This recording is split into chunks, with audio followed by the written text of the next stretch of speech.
kemarin malam itu agak pagi ya, sekitar jam 3.03 itu, jam 3 pagi lebih 34 menit saya terbangun dan mendapatkan sebuah inspirasi. Kenapa itu Ibnu Arabi yang merupakan penyebar paham emanasi atau wahdatul wujud, keesaan tunggal itu, dia tidak melakukan perlawanan ketika dipukuli oleh orang-orang kaya yang merasa tersinggung dan terhina oleh ucapannya.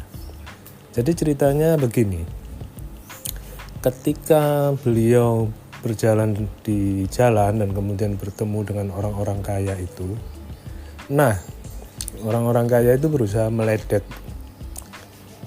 Syekh Ibnu Arabi qaddasallahu sirruhu itu dengan bertanya, "Wahai Ibnu Arabi, di manakah Tuhan itu?" Nah, orang-orang kaya itu bertanya demikian, langsung saja dijawab oleh Syekh Ibnu Arabi, "Tuhan kalian itu di bawah kakiku." Sontak para orang-orang kaya itu marah sekali, ya, sehingga kemudian dihajarlah Syekh Ibnu Arabi itu, sehingga kemudian beliau sakit sampai akhirnya meninggal. Nah, ternyata di kemudian hari, waktu Syekh Ibnu Arabi itu menjawab dan menunjuk kakinya itu, "Tuhan kalian itu di bawah kakiku," itu ada seseorang yang mendapat intuisi, nggak tahu sebabnya gimana, akhirnya dicoba digali bekas kaki Syekh Ibnu Arabi itu ketika dia menunjuk kakinya itu, dan ternyata di situ ada bongkahan emas yang banyak sekali, yang itu identik dengan omongannya dia, bahwa dia berkata jujur Syekh Ibnu Arabi itu bahwa Tuhan orang-orang kaya itu yang dia melihatnya secara hakikat itu dunia itu sendiri, emas, uang, dan segala macam harta benda itu adalah Tuhan orang-orang yang bertanya kepada beliau itu. Disinilah ada salah satu kisah seperti itu. Kenapa beliau tidak melawan, kemudian kenapa sang syekh ini membiarkan saja tubuhnya dipukuli dan seterusnya. Itu nanti ada sebuah keselarasan kondisi jiwa yang pernah saya alami juga. Tapi bedanya saya hanya merasakan itu selama beberapa hari saja. Sedangkan mungkin beliau-beliau ini merasakan itu 24 jam dan selama dalam hidupnya.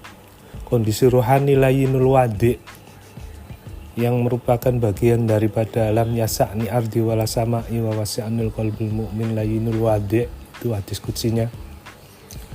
Itu jiwanya benar-benar dalam mode God mode. Kalau bahasanya main game itu dalam mode God mode, dalam mode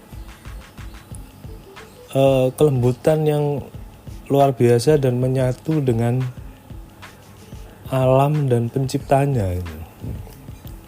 Lalu kemudian yang kedua adalah al-halaj.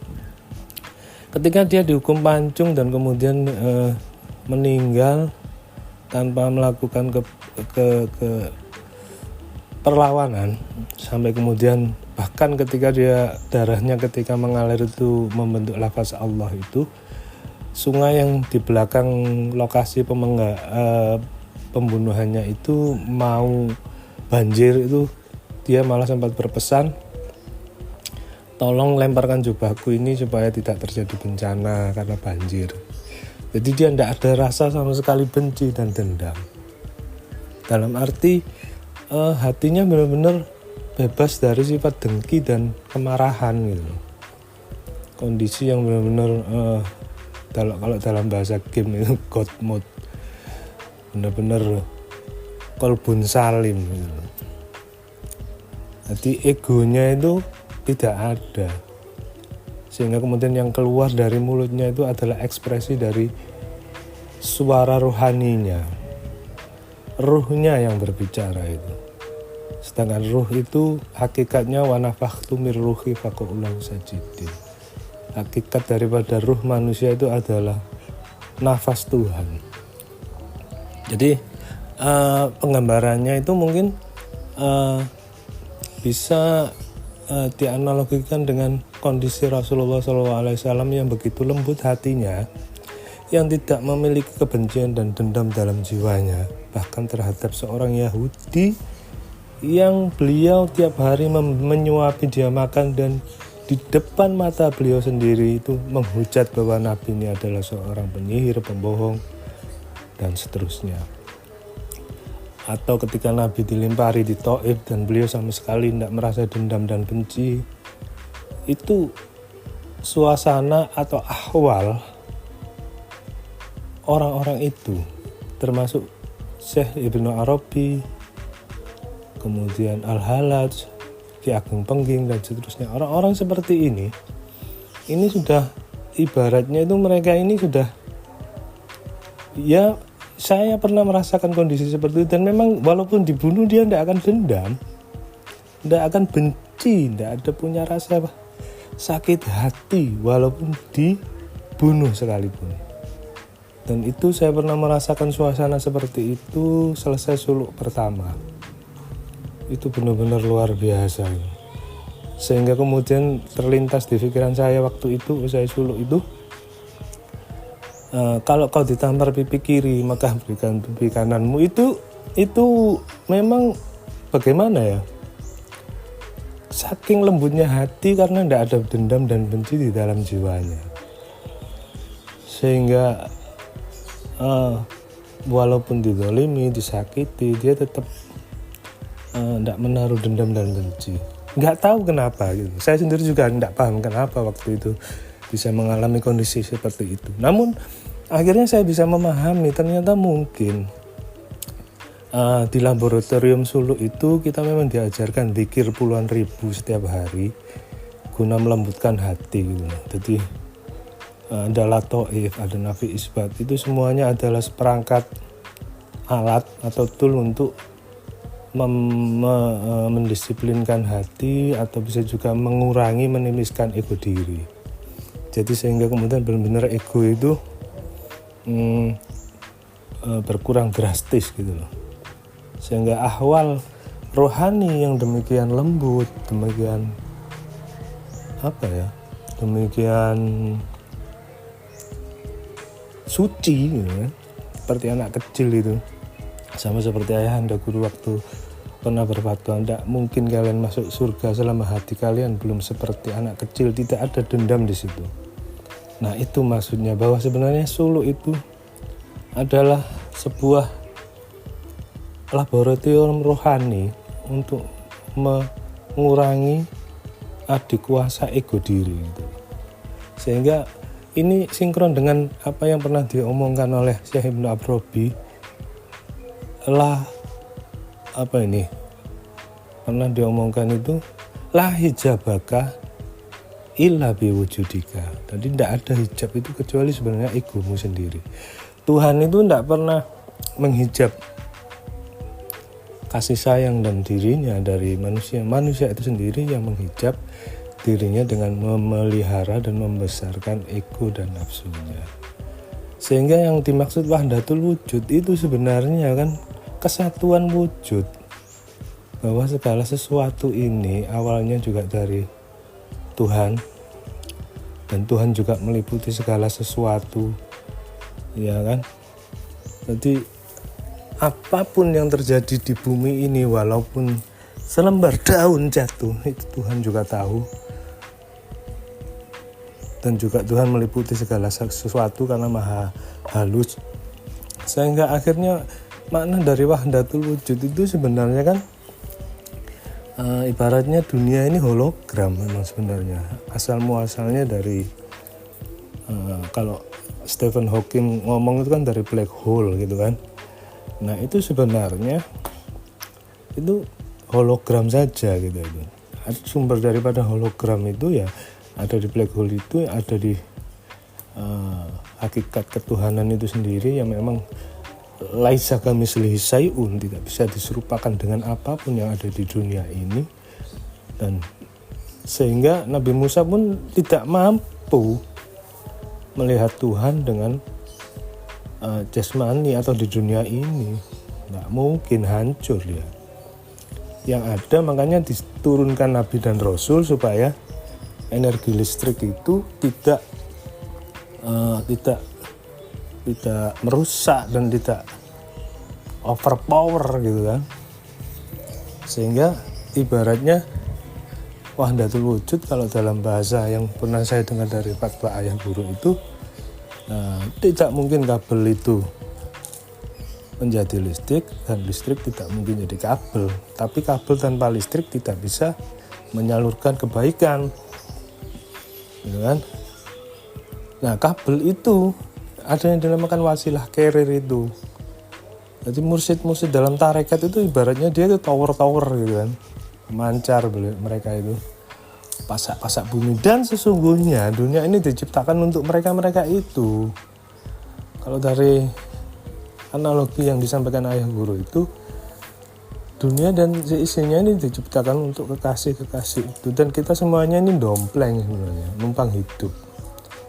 Namun memang karena para aulia Allah itu tidak membutuhkan manusia sebagai balas jasanya, sehingga kemudian mereka menjalani hidup ini sesuai dengan kapasitas dan waktunya masing-masing.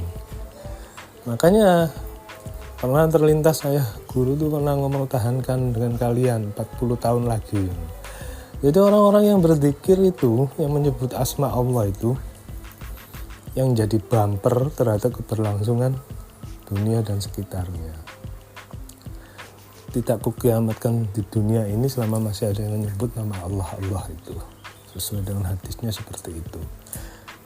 Sehingga akhirnya wahdatul wujud itu kesatuan, keesaan, bukan yang dimaksud manusia jadi Tuhan, bukan Tuhan jadi manusia, bukan seperti itu maksudnya.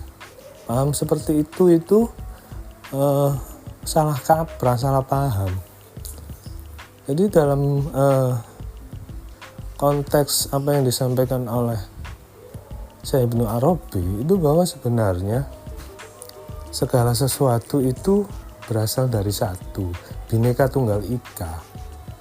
Jadi bermacam-macam, tapi sebenarnya intinya hakikatnya satu, yaitu dari Allah Subhanahu wa Ta'ala itu sendiri. Sehingga kemudian apa yang kita pahami dengan lembutnya kasih sayang dan kemurnian jiwa orang-orang itu yang tidak memiliki rasa dengki dan iri, yang kualitas kerohaniannya itu mirip dengan junjungannya baginda Rasulullah SAW itu, sebenarnya itulah mereka inilah yang sebenarnya dinamakan kekasih Tuhan, karena mereka sudah mengangkat hijab mereka, yakni ego mereka, yang ego itu konotasinya dengan kesombongan, ketakaburan, dan berbagai macam sifat-sifat yang mengambil hak Tuhan, ya kan? Ego itulah yang akhirnya pudar dari diri mereka, sehingga jiwa mereka itu benar-benar sudah terkoneksi dan online 24 jam dengan pemilik alam semesta. Jadi apa yang ingin saya sampaikan di sini sebenarnya adalah sebuah pengalaman pribadi dan sebuah penyelarasan atau pelurusan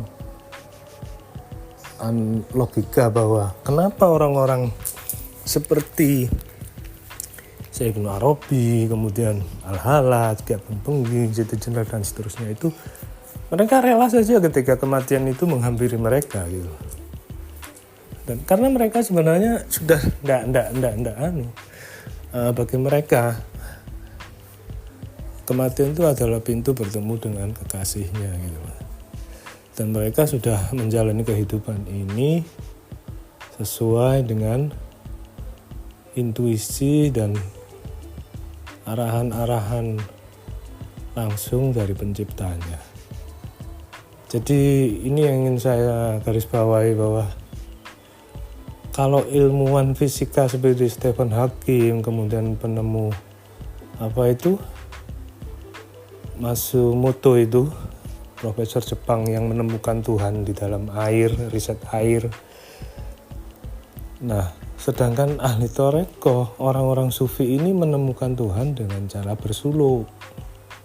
Sama-sama ilmuwan, satunya ilmuwan fisika, akhirnya ketemu kesadaran bahwa Tuhan itu ada.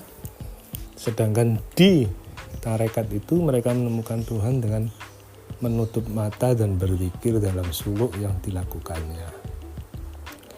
Dan fisika kuantum ternyata juga selaras dengan adanya pemikiran-pemikiran Syekh Ibnu Arabi Qaddasallahu sirruhu itu. Jadi mungkin orang awam menjadi kurang paham atau tidak sampai pikirannya, karena memang fisika kuantum itu juga tidak semua orang bisa memahami kalau kita tidak bisa belajar atau mengamati lebih awal atau membaca literasi dan referensi-referensi apa itu fisika kuantum gitu kan. Jadi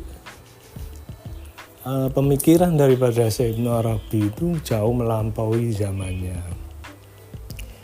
Artinya itu sebenarnya ini bukan sebuah hal baru, karena nabi-nabi pun dari Nabi Adam sama dengan Nabi terakhir Nabi Muhammad SAW itu juga intinya kan diutus untuk menjadi rahmatan lil alamin. Tidak mungkin bisa menjadi rahmat bagi sekeliling dan sekitarnya kalau jiwanya, kolbunya belum salim, belum selamat, belum rahmatan lil alamin kolbunya. Jadi kolbu yang rahmatan lil alamin itu yang gimana sih? Ya itu yang tidak ada benci di situ, yang kolbunya itu dia sudah menjadi rumah Tuhan, kolbun mukmin baitullah gitu. Nah, akhirnya disitulah mungkin yang menurut saya itu perlunya masifikasi ataupun intensifikasi pengadaan suluk itu untuk menciptakan dan menghasilkan orang-orang yang akan memiliki qalbun salim itu.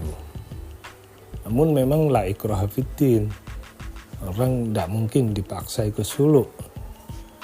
Mereka harus berangkat dari hati nurani mereka sendiri, dari keikhlasan hati mereka sendiri, dan bukan karena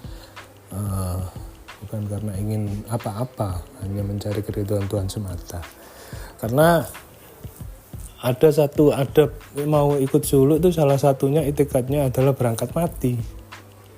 Nah itu berangkat mati itu berarti kita tidak boleh berpikir apapun selain tujuannya hanya untuk mendekatkan diri kepada Sang Pencipta, untuk menolkan diri, membersihkan hati supaya lembut dan bisa menjadi layyinul wadi. Lam yasa'ni ardi wala sama'i wa wasi'anil qalbil mu'min layyinul wadi. Tidak bisa memanjatku langit gunung kecuali hati daripada hambaku yang lunak dan tenang. Nah, ketika itulah surga itu bisa dirasakan. Jadi menurut saya memang ada metodologi itu akan menghasilkan teknologi, dan teknologi pasti menghasilkan energi. Dalam suluk itu sudah dilakukan inovasi-inovasi oleh para ulama sebelumnya sedemikian rupa sehingga kemudian bisa sampai diteruskan sampai dengan saat ini. Itu bukan merupakan sebuah hal yang remeh, itu sudah merupakan ilham dan kemudian sudah diuji coba oleh ratusan juta manusia yang akhirnya sekarang kita lihat populer kan itu pemikiran-pemikiran tentang law of attraction dan seterusnya itu kan sebenarnya kan awalnya dari pemahaman spiritual juga itu. Ho'oponopono itu juga merupakan sebuah pemikiran-pemikiran spiritual ya, yang pada dasarnya paralel gitu loh.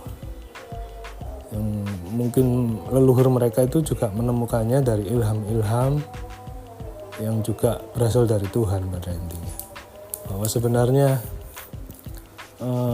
kenapa wahdatul wujud ini menjadi disalahpahami, karena memang ini merupakan sebuah fisika kuantum kalau dalam bahasa teknologi itu.